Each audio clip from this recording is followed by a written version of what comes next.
This is Trekzone's Talkin Science.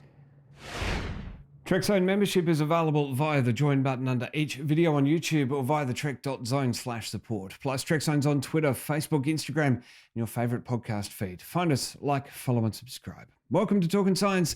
Let's get into the week's headlines.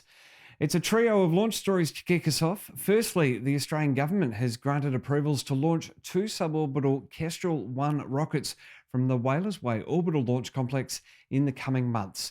Whalers Way is, of course, home for our good friends at Southern Launch Australia.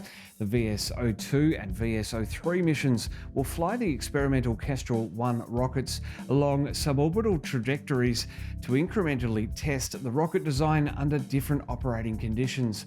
On the ground, the collection of rocket launch noise data during liftoff will contribute valuable knowledge into the planned future operation of the Whalers Way facility. AT Space is the Australian sister company of Taiwan-based space firm TI Space, which partnered with Southern Launch on a 10-metre test rocket launch from Whalers Way last year, and they're building those Kestrel 1 rockets.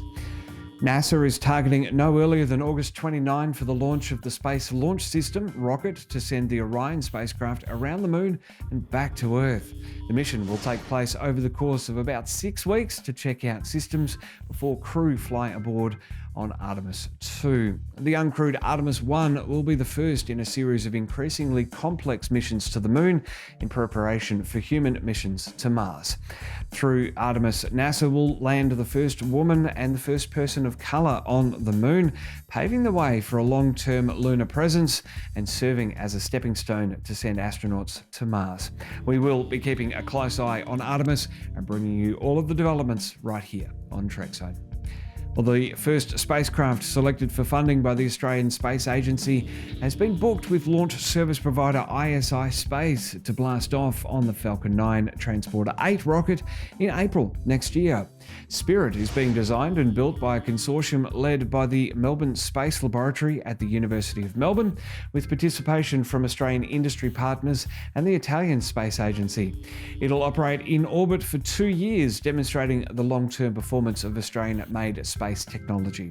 Principal investigator Professor Michelle Trenti from the School of Physics at the University of Melbourne said the signing of the launch contract was a critical milestone, which reflects the strong progress towards readiness for flight.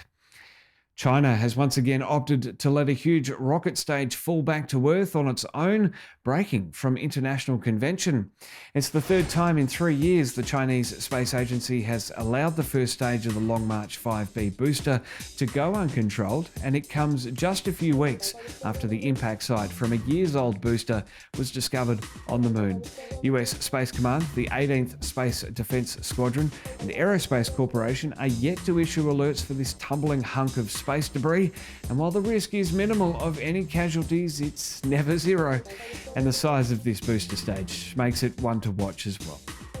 The booster lofted the Wentian module into orbit as part of the Chinese space station on the 24th of July, where it currently resides in a more stable orbit with the Tiangong space station.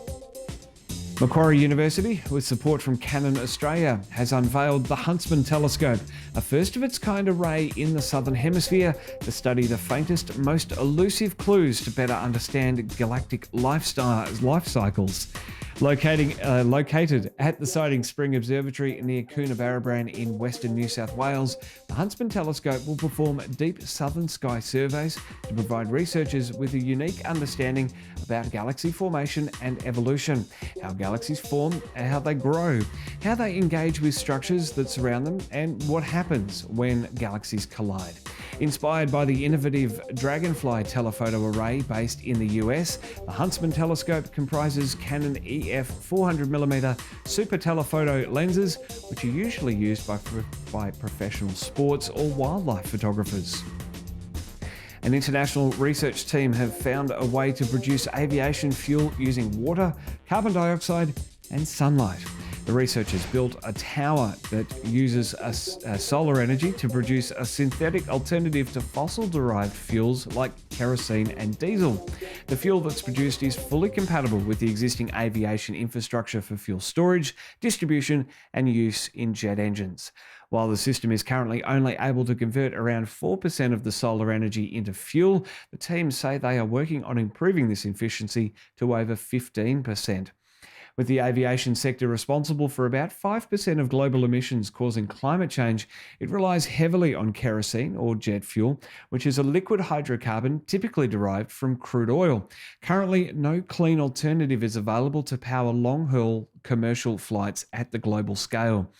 The team are working to optimize the absorption of solar radiation and to develop methods to recover the heat released during the redox cycles in an effort to increase that efficiency by 11%. Well, Space Australia is reporting that astronomers have discovered a new binary star system in the process of potentially ejecting its common envelope, providing insights into the binary evolution process. The system features a compact remnant object known as a white dwarf star, a hot Class O subdwarf companion in a tight orbit that lasts just under 4 hours. As the subdwarf orbits the compact remnant in proximity, it spills matter onto it via an accretion disk, which is likely surrounding that white dwarf. The discovered envelope that surrounds both objects has a radius of about 80% the diameter of our Sun and a thickness of about 20% of our solar radius. From the study, astronomers believe this blowout happened approximately 10,000 years ago. As part of the new research paper released, astronomers have reported that the orbit of this system has shrunk by 0.1 second in 6 years due to emissions of this gravitational radiation. Scaling this up to sizes more befitting the universe, though, this equates to 1 minute every 600 years. That's pretty significant. Well, Dr. Brad's here on the first Tuesday of every month to bring us a roundup of the biggest stories across the past month. And I've got your bite-sized wrap of the week, the other 3 Tuesdays, just like this episode. It, of course, means that Brad's back next week. Looking forward to that. Looking forward to your company. Thanks for watching Talkin Science. I'm Matt Miller. I'll see you in the comments.